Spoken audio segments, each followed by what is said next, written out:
Very good evening to my guest today. It's Utsav Dixit. He's breaking all sorts of stereotypes. He's actually a stand-up comedian. Very happy to have you, Utsav. Thanks for having me, dude. Good that we are doing it very professionally this time. We had like a mock drill earlier. Yeah, this is like a Silicon Valley fireside chat. You know, you have to give some knowledge now on VCs and funding and stuff like that. Let's start by your, education and what did you do as a child? So I'm born and raised in Hyderabad. I grew up here, and then at the age of 17 in 2008, I left to go to the University of Illinois, UrbanaChampagne, and I did, an engineering degree in mechanical engineering. Party school. Wrong place to study engineering. No, it's actually a good combination because it's one of those work hard, party harder type of schools. Okay. Their age to get into bars was like 19. Yeah. 18, I think. 19. Urbana was 18, and then Champagne was 19. It was 19. Yeah. And so it's like the right recipe for getting into trouble, but at the same time like it's one of the best engineering schools, research schools. Yeah, sure. I actually used to come to UrbanaChampagne when I was under 21. Okay. Just to go to the bars and drink because Purdue was quite strict about that. Okay. You had to be 21. Yeah. I actually graduated when I was 21. Oh, man. The same year. So. Yeah, we get there earlier than Americans do. Americans, they get there, they're 19, 20, and then we get there, we're 17, 18. Yeah. Right? So you have to wait for like almost 3 years in. Yeah, it kind of doesn't make sense. Yeah. The whole purpose. But I guess we are saving the best for. Yeah. It's always, in my opinion, everyone's like, college was my favorite time. Yeah. And I had so much fun in college. I had so much fun in school. I don't feel that feeling. To me, like Why? this year is always the best year. Oh, like that, yeah. You know what I mean? So to go back to 2008. Just drifted away, right? From Yeah. Yeah. So I went there. The reason I did mechanical engineering was my family was, we have a traditional kind of family business in manufacturing. Okay. Like my parents run it and my brother was a part of it and they were like, obviously you should be a mechanical engineer. He can take over the commercial part of it and you can take over the technical aspects of it. Family planning and that's like the high level plan. When you were plan. born, yeah, he's going to do this. Mera beta engineer banega, one of those. And then like 2 years in, I was like, dude, I like first semester and year, I think I had like a 4.0 GPA. I was a good student. Like I was like, okay, fine, I'll study and like we're paying all this money. Let's actually be a good student. Yeah. And then I was like, this is not like the full college experience, Like I'm not like I would party and stuff, and I had like good friends, but I wasn't like in like organizations and clubs. I wasn't like very social. I was just like studying, and I was like, that's not the person I am, but that's the person I'm trying to be an engineering student. Yeah. And so like a year and a half, 2 years in, like I wasn't even getting internships my first year, right? I had to come back to India to work. Like the idea was to get work in the US. Okay. And so I realized they wanted you to like develop leadership and stuff by being in organizations, do public speaking, that kind of stuff. Give free food for you. Exactly. Just to trap the kids. Yeah. Yeah. And so I suddenly got very interested in consulting. Okay. And then like maybe 2 years in, I started doing consulting while doing like an engineering degree on the side.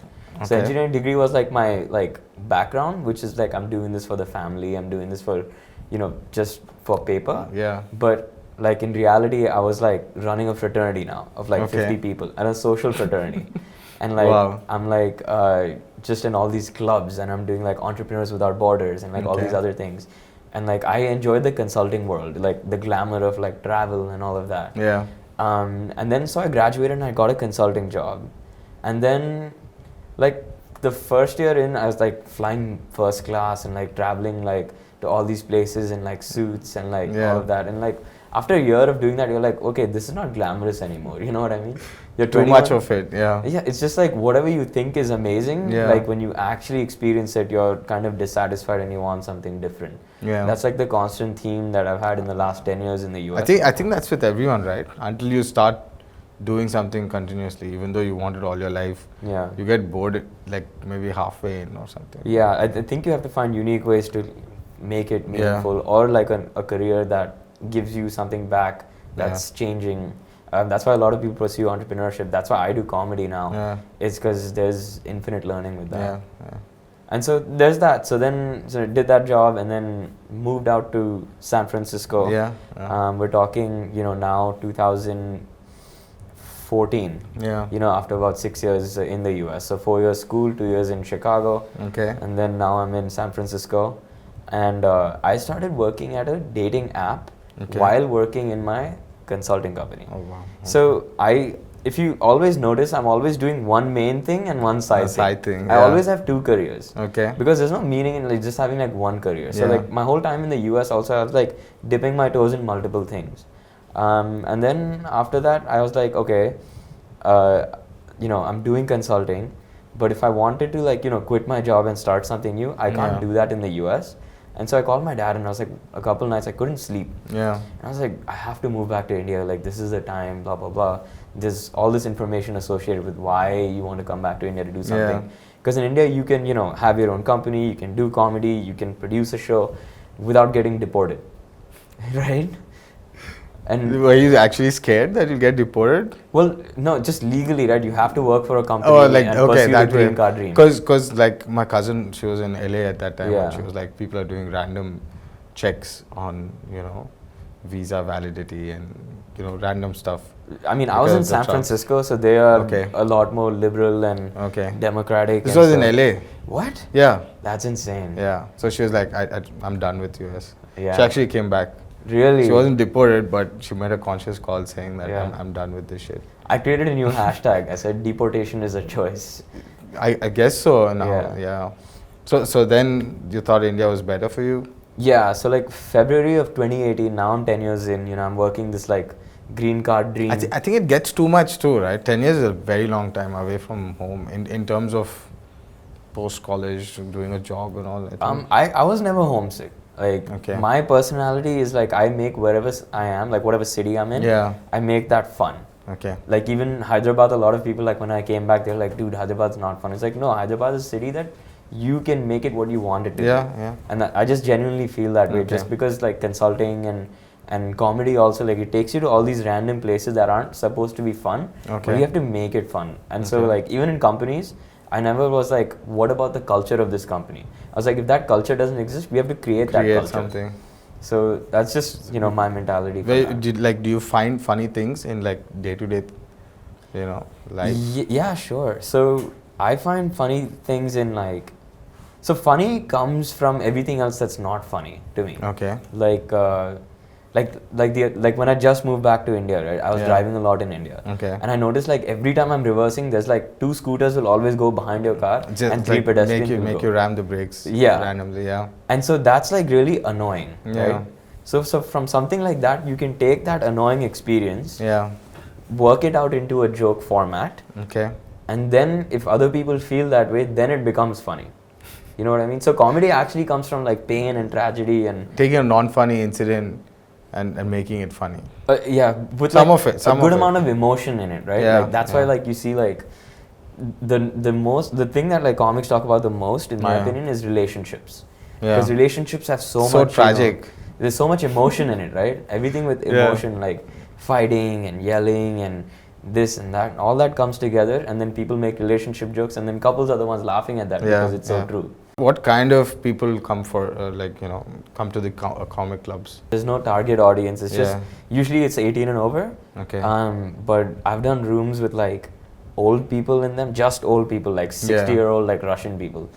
You have to change your like comic, thing. Yeah, I was just talking to. What's it called? this. Like it's a gig or what's a piece called? So let me break it down. So it's so you're in a room, and so comics will usually call the club or the venue, they call that a room. Okay. So it's a tough room, it's an easy room, it's an old room, it's a new room, old audience. So the crowd is called an audience, and then everything else about the venue, we call it a room. So now a room could be with like any type of audience, right? Okay. And so a professional will cater their jokes to that audience, right? And they'll be able to change it like that depending on the audience. Yeah. Depending on the room. On the room, yeah. So like a professional will have like a repository of jokes. Different sets for different rooms. Yeah. No, and they'll create a set from a bunch of jokes. So the hierarchy is like you have a set. Yeah. That set could be, let's say it's a 30-minute set. Okay. And it has like maybe 8 bits, right? Okay. You're talking about school, college, relationship, blah, blah, blah. That's 8 bits. Okay. Now under school, this person might have 5 jokes.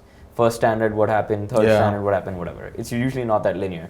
And so, you know, you have jokes which make bits which eventually make a So set. how did, like, I've seen people go for like an hour or two, right? Like Yeah. non-stop. First of all, that must be really hard to. So I've to- never done to an make- hour. Okay. So there's this whole thing like of age in comedy, right? So Okay. I started comedy February 2018. Almost and a now year it's now. almost a year. And what they say in comedy is I think this is Seinfeld or someone who said it. He's like, and I'm paraphrasing, your age in comedy represents your maturity in real life. Okay. So if you're 1 year old in comedy, it means you have the maturity of like a 1 year old. Okay. So you like don't know anything. You're just born, you know. Yeah. It's like I don't know what's happening. Yeah. You're 5 years old. You can barely like walk around and like run around. So it's probably not too good to be too old in comedy too. No, comedy is like golf, you know. Like Yeah. you can play it for as long as you Okay. you have a straight back in So golf. do you have like people who you feel are like outdated just because of the time they've spent in comedy? Maybe like, let's say someone's in for like 20 years, right? Yeah. No. Do you think he's like out of his time, or does that happen at all? No. I think people are in comedy are outdated. Like if you look at Seinfeld, right? Yeah. He's doing it like 40 years or something. Yeah. He started when he's 20. Now he's like 60. Yeah. And so his first joke that he did when he was like 21, 22, he brought it back to the Tonight Show, and it still works, right? Because it's the timing, it's the acting, it's the whole. yeah, and like things. There's some jokes that Yeah. are universally funny that can still work. Like comedy Yeah. itself, the idea of like the need for laughter doesn't change. Yeah. But if you do topical stuff, Yeah. like if you're talking about women's rights today as opposed to before, or if you talk about Yeah. racism or stuff like that, like the cultural context obviously changes. So what's the take on that? I mean, like, I've been wondering over the last couple of days. Like, I shouldn't say I like to, but I like comedy on forbidden things, right? Yeah. So like, just like what you were saying some time back in terms of take something that's not actually not funny and make it funny. Yeah. So like about women or racism or Mhm. the whole Me Too thing that's going on. Yeah. I mean, give me a comic touch to it. So, on like the actual movement itself, Yeah. or like how do you take something from that and then make it funny? Yeah. So- Either. So my view. So I just did this for like a radio station. I was telling them my view. I think like what Okay. we're seeing in India is just like the tip of the iceberg. Okay. Like there's a bunch of like scumbags that Yeah. we still haven't found in Bollywood. Sure. Why I like comedy as a filter is it reduces the blow, right? Okay. So the thing that I know about comedy is that for sure people laugh at the truth, okay? And so especially when you're talking about a serious thing, they laugh when they realize something is true. It's like ha ha ha, oh that's true. It's like that combination of laughter plus reality hitting you Yeah. is when like a joke Is kind that of too hits. far? That's not too far. Like Yeah. a comic's job is to find where the line is. Yeah. And the only way to do that is if you cross the existing line. Yeah. So you have to, So, right? so that's why most comedians get in trouble too. No, but- that's just they're probably bad people, right? Like Okay. they don't get in trouble for what they necessarily may have said on stage. Okay. People get in trouble for what they did behind the scenes, right? Sure. I mean, like if you take Tanmay Bhatt, right? You know Tanmay Oh Bhatt, yeah, right? the Sachin Tendulkar. Yeah, I thing. thought it was hilarious. Okay, first of Yeah. all, I mean, whatever disclaimers and great respect to Lata Mangeshkar and Sachin Tendulkar, Yeah, but yeah. that was hilarious, right? I mean, Yeah. I remember watching it on repeat. I was just cracking up. It's funny to some people, and then some other people just don't get it. It's like, how can you do that, right? Yeah, no, but it's fine. That's the only way you know what's a good joke and a bad joke, and which people like it. It's like product development, right? Yeah. Let's say you create an app. Yeah. How will you know which users are actually going to? So like, how many people liked it versus how many didn't? And so, I'll tell you a story. Okay. I was I think my first week Okay. when I started comedy, my first open mic was like this like gay bar in San Francisco. Okay. Um, So it's a gay room. yeah, it was like Yeah. like 2 shiny disco balls and like 6 comedians and like no one else is in the room. Makes sense. And, See, so- am I allowed to say that? what? Like, you know, Sure, yeah. So it's. I mean, I'm trying to be funny. There's nothing offensive about. No. I mean, there's shiny disco balls in other bars too, but like you can make fun of gay people too. Like it's totally fine as long as like there's truth associated with it, and you're not just being cruel for the purpose of being cruel, right? Yeah. Because like there might be something funny associated with being gay that we're observing that might actually be true. And then if it's genuinely non-offensive, then gay people will laugh as well. Right? Yeah. And so like I did this first open mic, and like 2-3 days later I go to the San Francisco Punchline, and like Dave Chappelle is there. And Dave Chappelle's obviously like, I think he's like the best comic right now. Yeah. And like I was sitting in the back, and I waited for like 2 hours. I was like, I'll wash dishes, whatever. Just let me get in. Yeah. And then like I'm sitting there, like all the comics usually sit in the back. So I'm sitting there, and the green room is to our left. And the green room is where just the comedians hang out. Okay. Like they need a place for preparation and like to hang out, and like they don't want to mix with the audience, takes away the surprise element, that kind of stuff. Yeah. So he's sitting there and he's hanging out with like his crew, his opener Chris Riggins, who I actually worked with in like 6 months down the line, which is insane. Like that usually never happens. It shouldn't have happened for me. I got lucky. And then so all these guys are hanging out, and they're smoking a bunch of stuff in that room. You're usually not supposed to, and they're playing loud music in that room, and they're drinking a bunch, and all this stuff is happening. And that's all the prep, right? I guess. Part of the prep. No, usually no, actually. Like usually you want to be able to control your own state of mind. You don't want to be drunk, or you don't want to like have any. But like I've seen some stand-up comedians who like. Yeah, that's not best practice. Yeah. Like for me, it's like, if you can, that's the only way. It's like comedy is like an exchange of energy, right? And so if you can match the energy and take it, like it's all like mental to me. So like I might have one beer before I go up, but that's about it. Like I'd never actually. Just to easen you up a little bit. Yeah, or like if the rest of the you want to be on the same page as the audience. You know what I mean?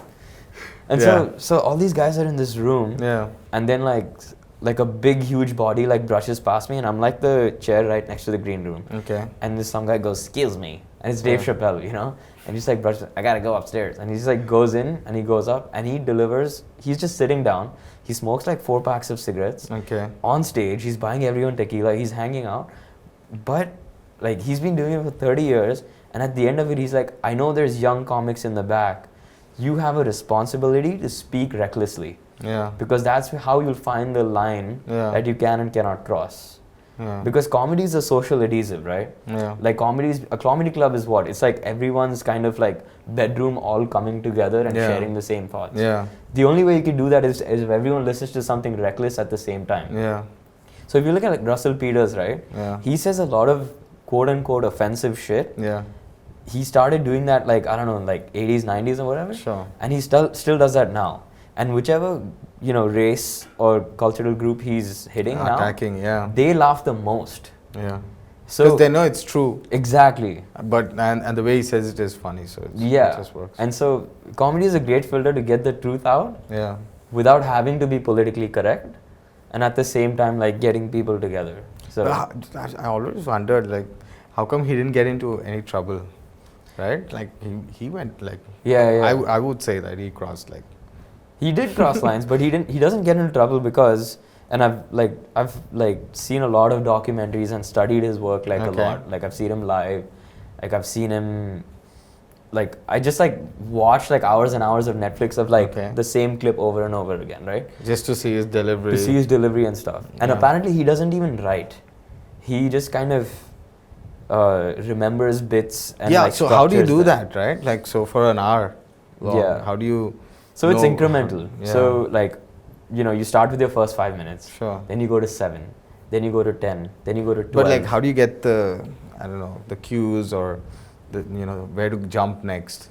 Yeah. So usually, it depends on how good of a comedian you are. I think, and I can only speak until the minutes. So the qualifications are in minutes, right? Okay. So this person can do 10 minutes. This person can do 5 minutes. That person can do 30 minutes. Okay. So yesterday I was at a show. I did 5 minutes. The one after me did 7 minutes, and the headliner did 30 minutes. Oh. So the person who's a headliner today who did 30 minutes, after 3-4 years they'll be able to maybe do 45. 45. And after maybe 3-4 years to do 15 minutes more. Depends. I mean, So that, like- that 30, they may not be happy with it. So they might have to cut it down. Redo it and again. Yeah. And so it's a matter of time. It takes like Yeah. 5-6 years to come up with like an hour of like good stuff. That's like, Wow. you know, someone's laughing every 30 seconds. So like, what's the difference between like, you know, banter like among friends, right? You know, all of us have like this one funny Funny stuff guy. to say. Yeah, funny stuff. Like, so what's the difference between that kind of comedy and like, you know, what you guys do, like in terms of prepping and, you know, writing down? So I think like, you know, things that friends talk about, Yeah, there's already like preset context to it. You know everything about that person because they're already yeah. a character in your life. that's true. So you know how they're going to behave, how they're going to react to A stuff. lot of assumption. Yeah. So you know Yeah. if you know I have a stupid friend who has a Yeah. hard time squatting Yeah. and he says, "Hey, I went to the bathroom," you're already laughing. Yeah. Because he can't even like Squat. sit down. Right? Yeah. And so if he has to go to like a Indian bathroom and squat, Yeah. you're already kind of like, I know what's gonna happen, Yeah. he's gonna follow it. But if you go to like a random audience, like no one knows you, Yeah. and if you're like, "Hey, so I was squatting," they're not gonna laugh, right? They Yeah. don't know anything about you. Makes So you have to sense. rewrite that joke in a way that, and you have to tell it in a form of a story, Yeah. and then bring them on board, and then do that. So it's like solid writing, right? yeah, Like, so like a movie scene writing. yeah, it's joke Only writing. make it Joke writing funny, is yeah. a separate genre, right? Like even comedy movies have, you know, Yeah, comedy writers, scripts. of course. So do like stand-up comedians, do all of them write their jokes, or do you know of people where people write jokes for them and then they deliver it just better? I don't know of any comedians that, Okay. you know, take like other people's jokes and So normally it's yeah, my like, work, my delivery. kind of yeah, thing. like stand up especially. Like Yeah. like a talk show might be different. Talk show Okay. you have writers, everything, right? But I don't Okay. know anything about talk shows.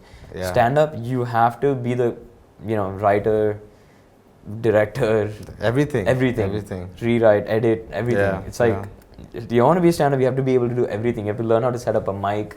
You have to have your own mic stand, travel with it, Yeah, all you have kinds to of be stuff. comfortable with it and Yeah, walk you have around. to even be an actor too, because Yeah. like every joke you have to like act it out. And Yeah. like comedy writing, like it's a very iterative. So I'll show you a joke if you want. Sure, sure. And I'll I tell you think- how like that joke is maybe different from like, you know, two friends just talking, right? Okay. And so I wrote this one joke about like my family thinking of me as a disappointment because I'm a comedian. Okay. And I wrote this like drunkenly at a bar. So like Okay. the one thing is like whatever thoughts you have, you like put them down. Keep writing. And then for some reason, like I structured it in the format of a joke. I was writing a lot, and Okay. I literally wrote this joke in a bar, and this joke somehow just worked the first time, which is never like it never happens this way. Okay. Usually, like you write a joke, only like some of it gets laughs, and then you listen to it, you rewrite it, and stuff like that. So I'm gonna show you a joke. Sure. But the thing with this joke is like on paper it's not funny at all. Okay. But then when you deliver it in like a in person. in an actual show, Yeah. somehow it gets an applause break, or it Okay. got an applause break at like many shows. Okay. Um, Let's hear it. So I'll show you the written version of the joke, right? So the written version is, I grew up in India and I'm a stand-up comedian. What that means for my people at home is that I'm an Indian disappointment. Okay. But I'm wearing Nike shoes. I'm eating pizza invented by Italians. I have a Spanish jacket. I have a Chinese ex-girlfriend. If Okay. anything, I am a global disappointment. Yeah. Now, like in person, this is like a 5 on 10, Okay. right? But for some reason, this joke, when you've done like a few jokes before and after, Yeah. they kind of really like it when you layer in acting and things like that. Okay. And so now I'll show you like the YouTube version of that. Okay. So, yeah, I think you can play it on. I moved here from India, and now I'm a stand-up comedian. Now, what that means for my people back home is that I'm an Indian disappointment. Oh, don't laugh at that shit. I'm rocking Air Force Ones. These are Spanish jeans. We in San Francisco, America. Got a Chinese ex-girlfriend. If anything, I'm a global disappointment. So that's writing, or like a format of like speaking that you wouldn't do in banter with your friends. Yeah. So a lot of people just think like comedy is like, oh, he's a comedian, just here, start Say being funny. something. So tell me a joke. And like every comedian's heard this and it like bothers Yeah. them to no end. to the point where they're just like, oh, I don't want to hang out with like anyone. Yeah. You know, Yeah, or that's they're true. just like, fine, I'll actually tell you a joke. You come to the corner, and like that's what I do now. I'm like, if someone tells me to tell them a joke, Yeah. I have this entire joke in my back There's a pocket, set, yeah. which is not even my joke. It's just some joke online, Okay. which I really like. Okay. Which Jay Leno told to like Seinfeld in like in Comedians in Cars Getting Coffee, Okay. and which is on Netflix. You should check it out. It's great. I don't know why I'm plugging that show. And and so you always help another comedian out, right? Seinfeld doesn't need any help. I'm pretty sure he has like $1 billion. Yeah. You know, he's like the richest actor in the world. Really? Still is. It's like Seinfeld and then like all these Hollywood people and Think Bollywood people. Robert Downey Jr. and all those guys. Yeah, and like Tom Cruise and like Shah Rukh Khan So and he Salman. still gets paid for like the for jokes. the he's royalties from Seinfeld. The show are so high and the reruns are so many written. Yeah, that his net worth might be like $1 billion. at least. Yeah. You It's heard what insane. happened to Jeff Bezos, right? Yeah, I know. It's ridiculous. As in, and he slept with his friend's wife. Oh, I didn't hear about that. I just Yeah. heard that they got divorced. Yeah, so it's like there's some news saying he had an affair with his friend's wife. So that cost him 69 billion. So there's like a joke that's going on saying that his wife actually is one of the smartest investors in the world now, in history now, because she married Jeff Bezos when he had nothing, and now she's walking away with 69 billion. Oh, Jeff. I don't know sad, what man. gets into these guys. I mean, 25 years of marriage, and then he ended up. I think it's pretty common, but like, It's common, but it's common to cover up his. I mean, he should have covered his track. I guess I don't know. I guess, man, I'm not supporting cheating. No, I'm not supporting. It's not like an exam where you're Yeah. like, you know, if you're cheating, do it well. Like Yeah. this is not one of those cases. Yeah, I mean, yeah, it's not that, but I don't know. It's So really like, silly. I feel. Here's the weird part. Like I noticed that, and then Yeah. I was like, everyone's gonna say she's going after half his money. That's Yeah. the first thing that everyone's Yeah, reaction yeah. is, which is so sad. But it's better now that they know that he cheated, and so now everyone's like, yeah, it's good. Okay, yeah. So it's, I didn't read like the whole Yeah, article, so I just yeah. thought, oh yeah, it's an amicable divorce Yeah. because he's too busy for her or something. Yeah. Busy doing what? We just found out. But yeah. So anyway, coming back to your Yeah, story. So yeah. how's the comic scene in Hyderabad now? Comedy scene in Hyderabad. So I just got here like 2.5 months ago, Okay. and we have like 6 open mics a night, Okay. a week, Yeah. at like multiple venues. We have a few shows every weekend, Okay. but the audiences in Hyderabad aren't, you know, still opening up to comedy. What do you mean by that? So like a lot of the shows, if you go to a comedy show in Hyderabad and compare that to like a comedy show in Delhi or Bombay Yeah. or Bangalore or maybe even Kolkata, what you'll see is sometimes even up to half or even 90% of the audience members have never been to a stand-up show. Okay. You know, so they're just like smiling. They're like Bagunara, like that Yeah. type of, you know, very relaxed and like they don't know what they're like- seeing. Like they don't know what this art form is. They might have seen some. But crap they know on they're video. coming to a comic show, right? Yeah, and so they've seen like some stuff on WhatsApp. Okay. They're like, okay, now when you walk into it, like a live venue, it's Yeah. completely different from what you see in like Yeah. YouTube, right? Yeah. And so they don't know how to like laugh and like open up. Okay. And so you have to do like additional stuff just to get them to laugh. You have Yeah. to ease them out. you have to tell them the rules of the game. Like, hey, by Okay. the way, we're gonna tell you jokes, and if they're funny, you can laugh. Okay. It's allowed. Is it that bad? Yeah. Okay. Because like comedy should cater to all demographics, Sure, right? And so sure. like not everyone knows, but now it's like affordable to go to these shows, Yeah. you know, because they're like at the same price, or sometimes even cheaper than movies. Yeah. So now it's like something unique. And that for people the wanna same amount of time? It's like do. How Yeah, long usually shows? comedy shows like anywhere between an hour to 2 hours. 2 hours. Okay. Sometimes 45 minutes if it's just like 3 people doing 15 minutes. Okay.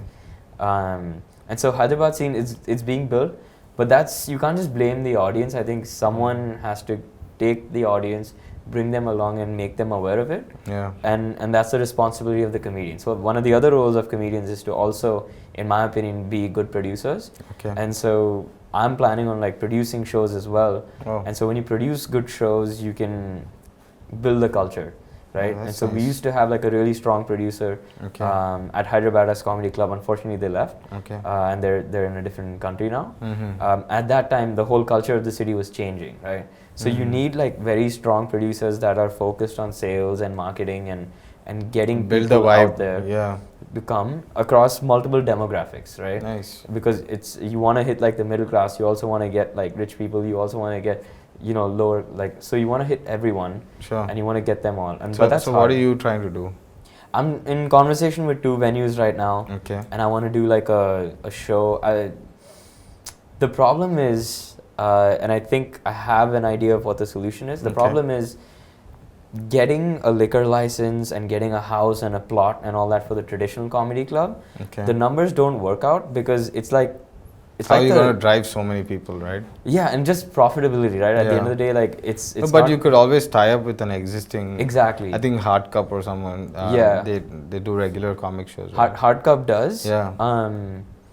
And I think in general, this is what's called alternative comedy. Okay. Any comedy that's not in a comedy club, in general, Okay. is supposed to be called alt comedy. Alternative comedy. Now, alt comedy is changing its definition itself, Okay. which is its own thing. But now what people are doing is you find a venue, and then you find, like, let's say there's a bar down the street Right. that like everyone goes to on like a Friday, Saturday night, and Sure. maybe a Wednesday night, which is their ladies' night or whatever. But no Mm. one's going on a Thursday, for example. So you take that Thursday and you tie up with the bar, and you convert that to a comedy night, so you get more foot Mm. traffic for them, Yeah. which is why they'll be able to like Yeah. rent That you that the space sounds for free. That sounds like a good deal. Yeah. And then you do shows like that. So the Yeah. idea is to like do shows in like multiple bars and stuff, because Hyderabad has really good bars and like really good nightlife. Although Yeah. like the time when they shut is 1 a.m. Yeah. Comedy, you just need to do it between 8 p.m. and maximum 11:30, 12 11:30. p.m. So it's perfect timing. But what we do need is like to tie up with venues and do Yeah. aggressive sales and marketing, because a lot of people want good comedy. Okay. Like if you bring good headliners from everywhere, even Yeah. Hyderabad. I'm sure um, people will come. Yeah, they Because just I remember going to a Russell Peters in JRC or somewhere. really Yeah, and there was good it crowd. was packed. Yeah. Yeah. So Yeah. I think people need a good producer like you, maybe. I love like setting up shows. Like Yeah. I love just being in a room Okay.